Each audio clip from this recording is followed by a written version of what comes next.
Today's lesson is going to be a vocabulary test.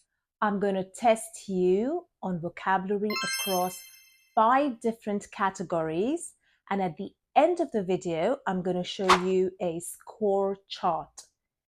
You can then compare your score to the score chart and determine whether your English is pre-intermediate, intermediate, or advanced. If you're not interested in a test, that's totally okay. Just go through the video learning new vocabulary to enhance your English. Each category will have 3 words. You will have to think of a word that will exactly match the meaning and the clue that will be given to you. Are you ready? Let's dive into the first category. So the first round is people and personalities. The first word is a word used to describe a person who's extremely generous and forgiving. The clue is that this word starts with an M and ends with an S. The word is magnanimous. I'd be very impressed if you got this word. A magnanimous person is very generous, kind, or big-hearted. For example, even after the argument, she was magnanimous enough to forgive him. The next word is a person who's very talkative, and the word starts with an L and ends with an S. The word is loquacious. My friend is so loquacious, he can talk for hours without stopping. The last word in this category is a person who's extremely stubborn and is unwilling to change their opinion. It starts with an O and ends with an E. The word is obstinate. He remained obstinate despite all the evidence. So that was round 1. Keep track of your scores and let's jump into round 2, which is all about landscapes. You'll often hear this word in geography or travel content, and it is the name of a place where the river meets the sea. The word starts with an E and ends with a Y. I've made that really easy for you. So the word is estuary. An estuary is the point where a river or a stream meets the sea or the ocean. Like the Thames estuary is a major shipping channel. The next one is a flat area of land at a high level and looks something like this. The word is plateau. The picturesque village is located on a plateau. The next word is a deep, narrow valley that looks like this. It's often very dramatic in appearance with steep sides. So the word is ravine, and if you said gorge, I'm going to accept that too. Now let's go to round 3, and this one is all about food. This word means extremely delicious.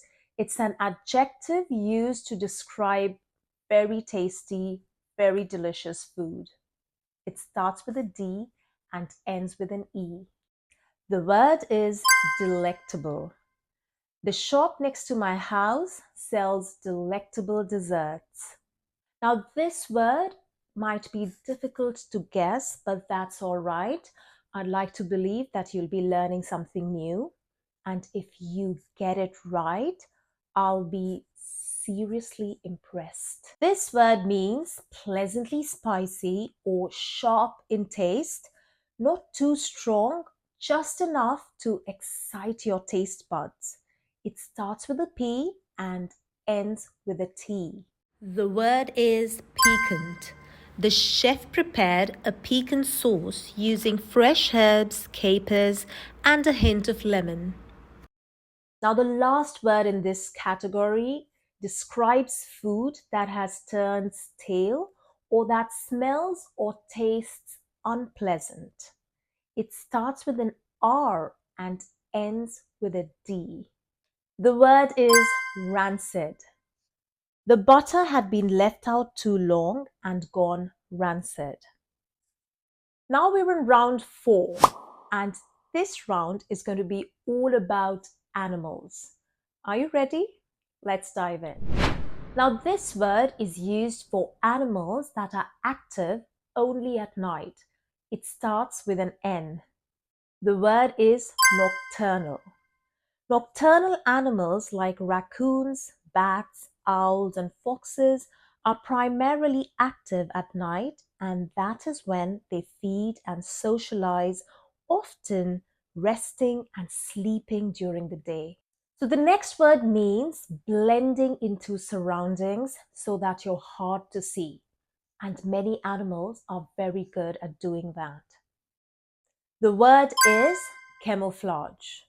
Many animals use camouflage for survival, like the Arctic foxes use their white fur to blend in with the snow, and chameleons and octopuses actively change skin patterns to match their surroundings.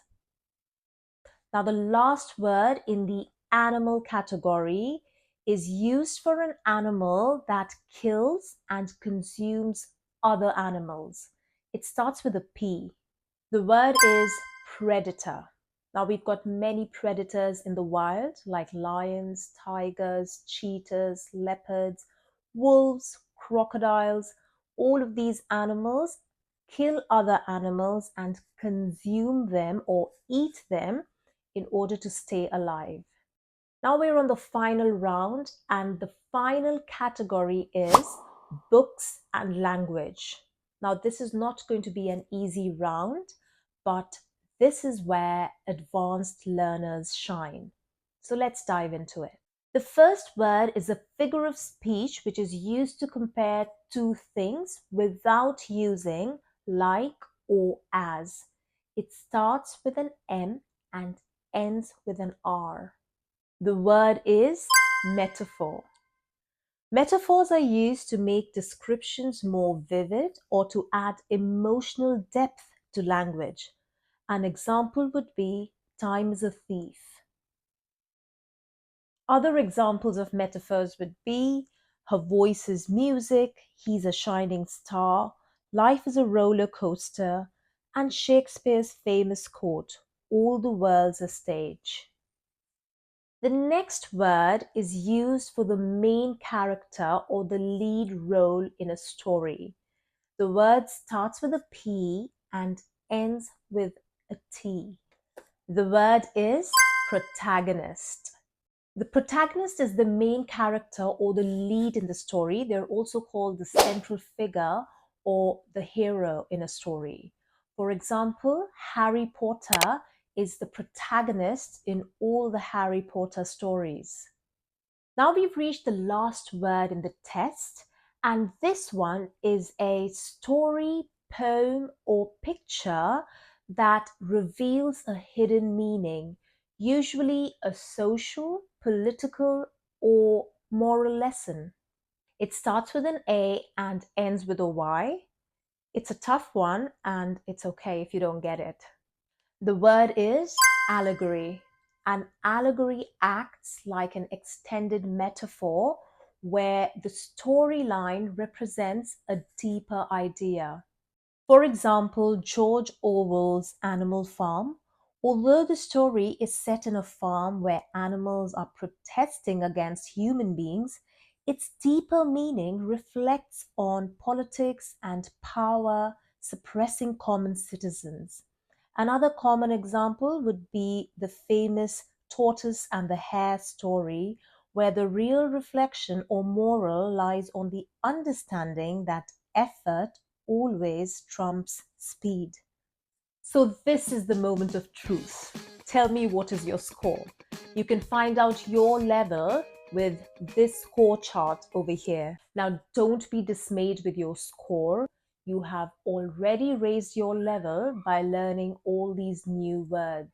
If you liked this video and learned some new words today, do consider subscribing. It really helps my small channel grow, and I will see you in the next one.